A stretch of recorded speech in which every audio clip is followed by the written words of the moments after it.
আসসালামু আলাইকুম সবাইকে।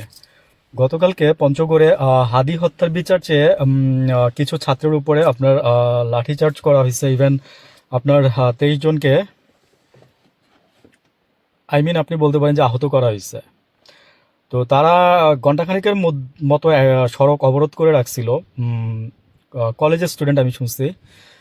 তো তারপরে তাদেরকে আপনার আর্মি এসে আপনার লাঠিচার্জ করছে। তো লাঠিচার্জ করে ওদের আপনার প্রায় 26 জন না 25 জনের মতো তাদেরকে আহত করে ফেলছে। আসলে কি আমরা কাদেরকে বলবো এই কথাগুলো? আল্লাহকে বলি, এছাড়া তো আমাদের আর কোনো রাস্তা নাই।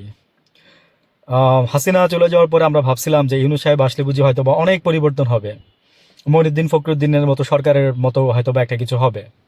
কিন্তু কিসের কি, উনি আরো দেখলাম যে আহ, মানে এক কাঠি নিচে আর কি, সব কিছুর দিক থেকে।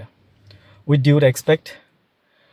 তো কষ্টের কথা বলতে গেলে আসলে আর কারো বলবো, আল্লাহর ছাড়া আর মানে এখানেও যে আপনাদেরকে বলতেছি সেটাও না। কষ্টের কথা আল্লাহকেই বলবেন। যদি আল্লাহ কোনোদিন মানে আমাদেরকে যদি সঠিক রাস্তায় নিয়ে আসে সবাইকে, তাইলে আমরা সবাই একসাথে ভালো থাকবো আর কি। আমার ব্যক্তিগতভাবে একা থাকা, ভালো থাকার আমার কোনো উদ্দেশ্য নাই ভাই। রাস্তার মধ্যে বেরোলে অনেক অকারেন্স দেখা যায়, সেগুলোর জন্য অনেক কষ্ট লাগে, মায়া মায়া লাগে, খারাপ লাগে। আমার সাধ্য অনুযায়ী আমি যতটুকু সম্ভব আমি করি। আর যেটা আমার সাধ্যের বাইরে সেটা তো আমার কিছু করার থাকে না। তো দেখেন, হাদি হত্যার বিচার চেয়ে আজকে কতদিন হয়ে গেছে? প্রায় মাসখানেক হইতে চললো, তাই না? 25 দিনের মতো। তো এই সরকারকে তারা 1 মাস সময় বেঁধে দিচ্ছিল, এর মধ্যে ধরেন আপনার বলতে পারেন যে 15 দিনের মতো গেছে আর কি। আর 15 দিন পরে কি হবে আমি জানি না দেশের মধ্যে।